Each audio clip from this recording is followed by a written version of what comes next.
सतगुरु पुरुष कबीर हैं ये तीन लोक तत्सारे, कोटि 49 पृथ्वी ये 14 भवन उधारे। गरीबदास साहिब जी कह रहे हैं कि सतगुरु पुरुष कबीर हैं ये तीन लोक तत्सार, कि इनके पास इनकी शरण में आने से ही सभी का उद्धार हो जाएगा, सभी प्राणियों का।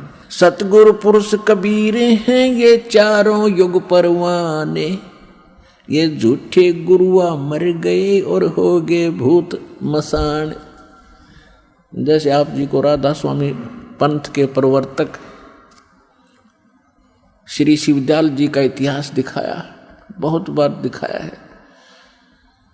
अब देखो ये पुण्यात्मा थी, भगवान के लिए तड़फ रहे थे, गुरु ठीक मिले नहीं, संत कोई मिला नहीं, पिछली बैटरी चार्ज थी, उसके आधार से थोड़ा बहुत किसी को आशीर्वाद दे दिया, उससे भी राहत होगी, और अपना जीवन नाश किया और करोड़ों को और मिट्टी में मिलाकर मर गया, फिर भूत बना।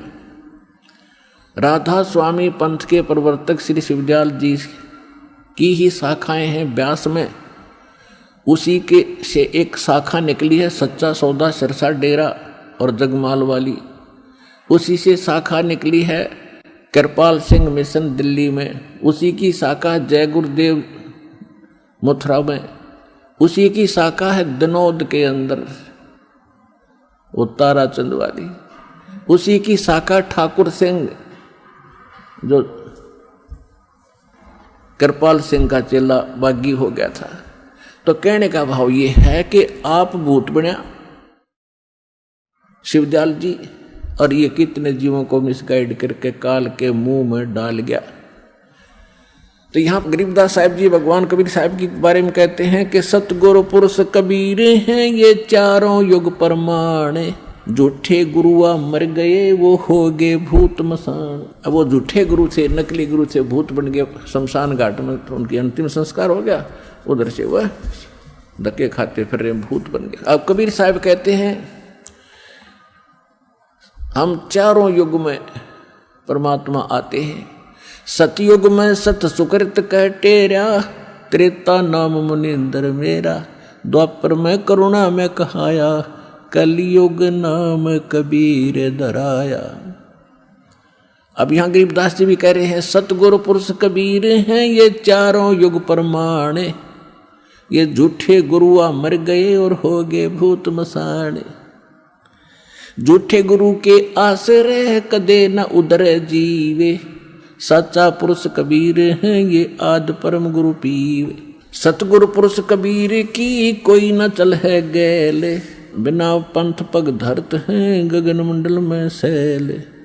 बिना नीम के नगर में ये बसते पुरुष कबीरे, शिव ब्रह्मा दिख थकत हैं कौन धरे जा धीरे। लख लख योजन उड़त हैं ये सुर नर मुनिजन संते, ऊंचा धाम कबीर का कोई न पावे अंत। अब क्या बताते हैं कि साधु संत ऋषि महर्षि देवता समाधिस्थ होकर के लाखों लाखों ऊपर कोष तक योजन तक समाधि में चले जाते हैं, लेकिन वापस थक कर बैठ जाते हैं। जो साधना ये करते हैं ये वहाँ नहीं जाया जा सकता। तो यहाँ कहते हैं लख लख योजन उड़त हैं ये सुर नर मुनिजन सुनते, ऊंचा दाम कबीर का कोई न पावे अंत। सतनाम के जाप से बाजे अनहद नाद, तोबा परमेश्वर कबीर की ये छूटे सभी उपाद। अब क्या बताते हैं गरीबदास साहिब जी कि जो सतनाम है परमात्मा का, उससे वो अनहद नाद जो वास्तविक है वो प्रकट होगा। जैसे अन्य नाम जपते हैं जो ये राधा स्वामी वाले या कोई और नाम ना भी जपते, कान कुन बंद करके अंदर जो धुन सुनते हैं, ये धुन वो वास्तविक नहीं है। जैसे एक ढोलक होती है, ढोलक, उसको बजाने के लिए एक विशेष प्रकार का एक डंडा सा होता, छोटा सा, उसका प्रयोग होता है। और वो सही सुर में सुर मिलाता है, उसकी वास्तविक तान देता है, वास्तविक धुन उससे प्रकट होती है ढोलक की। और उस विशेष प्रकार के उसके जो विशेष डंडा है उसकी बजाय यदि कोई चप्पल उठा कर उस ढोलकी का लगाएगा तो आवाज़ तो फिर भी होगी, लेकिन वो ना होगी जो उस और सही डंडे तोड़ी थी जो उसके लिए बनाया गया है। इसी प्रकार जो ये भ्रमित हैं, कान बंद करके धुन सुन ले, ये तक ढोलक का चप्पल मार रहे हैं, उनके नाम गलत है।